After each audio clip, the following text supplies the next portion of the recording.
बिस्मिल्लाहिर्रहमानिर्रहीम। मोहतरम नाजरीन, अक्सर ख़वातीन इस बात से परेशान होती हैं कि हमारे यहाँ औलाद क्यों नहीं होती, और अगर होती है तो सिर्फ लड़कियाँ मगर लड़के नहीं होते। इसके पीछे क्या वजूहात होती हैं ये अक्सर लोग नहीं जानते और डॉक्टरों के चक्कर लगा लगा कर थक जाते हैं। आज औरतों के यहाँ औलाद न होने की 7 वजूहात जो आपको बताने वाले हैं, ये जानकर आप भी हैरान रह जाएंगे, क्योंकि हम आपको औलाद न होने यानी बांझपन की ऐसी वजूहात बताने जा रहे हैं जो कि परियों ने हजरत सुलेमान अलैहिस्सलाम को बतलाई थीं। ये 7 वजूहात बताने के साथ हम आपको ये भी बताएंगे कि आप घर पर कैसे मालूम कर सकते हैं कि मर्द में नुक्स है या फिर औरत में, यानी बांझ औरत है या मर्द। इसको घर पर ही मालूम करने का तरीका भी आपको बताएंगे। वीडियो इंतहाई अहम होने वाली है, लिहाजा वीडियो को आपने स्किप नहीं करना और वीडियो को आखिर तक लाजमी देखना है। नाजरीन, औलाद की नेमत से महरूमी का दर्द क्या होता है ये तो उन्हीं को पता होता है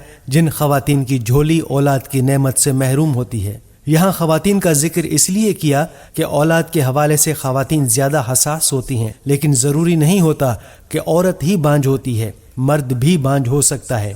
बस औलाद के लिए दुआ सिर्फ अल्लाह ही से मांगनी चाहिए। नाजरीन, कुरान पाक पारा नंबर 25 सूरा अल-शुरा की आयत नंबर 49 से 50 में अल्लाह ताला फरमाता है, अल्लाह जमीन और आसमानों की बादशाही का मालिक है, जो कुछ चाहता है पैदा करता है, जिसे चाहता है लड़कियां देता है, जिसे चाहता है लड़के देता है। यानी अल्लाह ताला बेटी दे या बेटा दे या दोनों अता फरमाए या बांझ बना दे, बहरहाल ये सभी अल्लाह की नेमतें हैं। मज़कूरा आयत के आखिरी हिस्से यानी इन्नहु अलीमुन क़दीर में इस तरफ इशारा है कि कौन इसके लायक है कि उसको बेटी मिले और कौन इस काबिल है कि उसको बेटा मिले, और कौन उसकी अहलियत रखता है कि उसको बेटा और बेटी दोनों मिले, और कौन ऐसा है कि उसके हक में यही बेहतर है कि उसकी कोई औलाद ना हो। याद रहे कि इन बातों को अल्लाह ताला ही खूब जानता है, क्योंकि वो बहुत इल्म वाला और बड़ी कुदरत वाला है।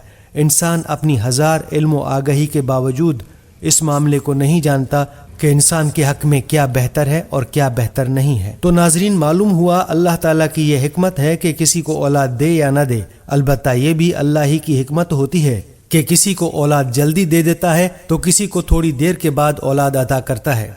यानी किसी का बांझपन आर्जी होता है जो कि इलाज से ख़त्म हो जाता है, जबकि किसी का बांझपन मुस्तकिल होता है। तो नाजरीन, चलते हैं अपने असल मौजू की जानिब और आपको वो हकायत बताते हैं जिसमें परियों ने हजरत सुलेमान अलैहिस्सलाम को बांझपन की 7 वजूहात बतलाई थीं। कहते हैं कि हजरत सुलेमान अलैहिस्सलाम से कुछ लोगों ने सवाल किया कि हमारे यहाँ औलाद क्यों नहीं होती। आप अलैहिस्सलाम ने फरमाया कि इस सवाल का जवाब परियों से पूछा जाए, और जब परियों से पूछा गया कि औलाद न होने की क्या वजूहात हैं तो उन्होंने ये 7 वजूहात बतलाई।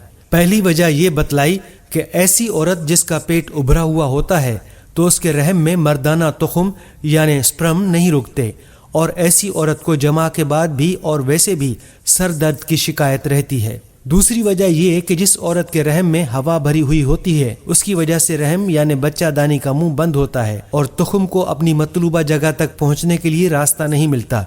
ऐसी औरत के पूरे जिस्म में दर्द रहता है। तीसरी वजह ये बतलाई कि रहम के मुंह पर गोश्त ज्यादा होने की वजह से रहम का मुंह बंद हो जाता है और यूं तुख्म हयात यानी स्पर्म अंदर नहीं जा सकता। ऐसी औरत की रीढ़ की हड्डी में दर्द की शिकायत रहती है। चौथी वजह ये बताई कि रहम में कीड़े पैदा हो जाते हैं और ये ऐसे कीड़े होते हैं कि मादा मनविया को खा जाते हैं। इसकी अलामत पाँव और पिंडलियों में दर्द की सूरत होती है। पांचवी वजह ये कि रहम में गर्मी हद से ज्यादा बढ़ जाती है जिसकी वजह से तुख्म नहीं ठहरता। इसकी अलामत सीने में दर्द और जलन महसूस करना है।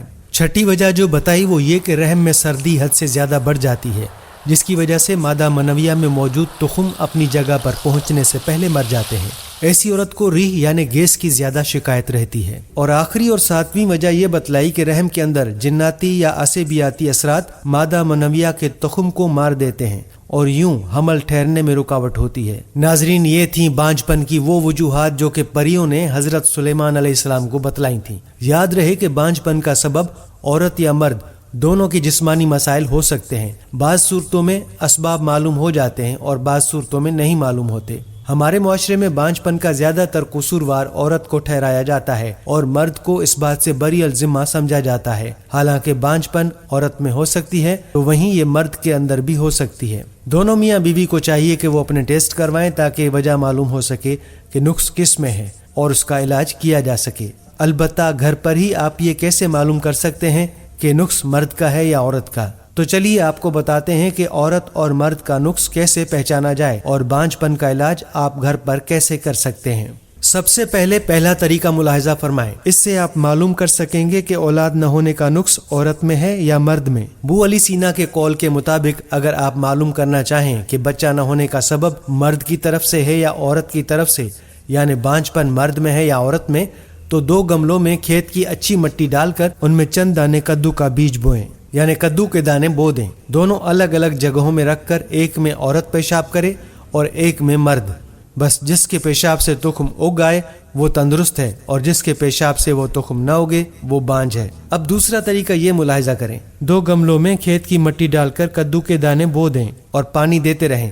جب دانے اگنے کے بعد پودے بن جائیں تو گملوں کو الگ الگ کر کے ایک گملے میں پودے کی جڑوں پر عورت 1 ہفتے تک پیشاب کرے اور دوسرے میں مرد۔ بس جس کے گملے کے پودے مر جائیں وہ بانجھ ہے۔ تو ناظرین، آپ کو جو وجوہات عورت کی بتلائی گئی ہیں، جو کہ سلیمان علیہ السلام کی حکایت سے آپ کو بتائی گئی ہیں، ضروری نہیں ہوتا کہ عورت ہی بانجھ ہوگی۔ بعض اوقات عورت کے بجائے مرد میں نقص ہوتا ہے، لیکن بدقسمتی سے ہمارے ہاں عورت کو ہی قصوروار ٹھہرایا جاتا ہے۔ ہاں، یہ فطری عمل ہے کہ مرد کی نسبت عورت کو بچے کی خواہش زیادہ ہوتی ہے، لیکن بانجھ پن کا الزام عورت پر ہی عائد کیا جائے، یہ ناانصافی ہے۔ مرد کو بھی اپنی تشخیص کرانی چاہیے، اور اگر نقص مرد کا ہو تو اسے چاہیے کہ وہ اپنا علاج کرائے، اور اگر نقص عورت کا ہو تو عورت کا علاج کرانا چاہیے، اور اولاد کی امید صرف اللہ ہی سے رکھنی چاہیے۔ جعلی عاملوں اور پیروں کے پاس جانے کی غلطی نہیں کرنی چاہیے۔ اولاد کا فیصلہ صرف اللہ کے ہاتھ میں ہی ہے، چاہے تو دے اور چاہے تو نہ دے۔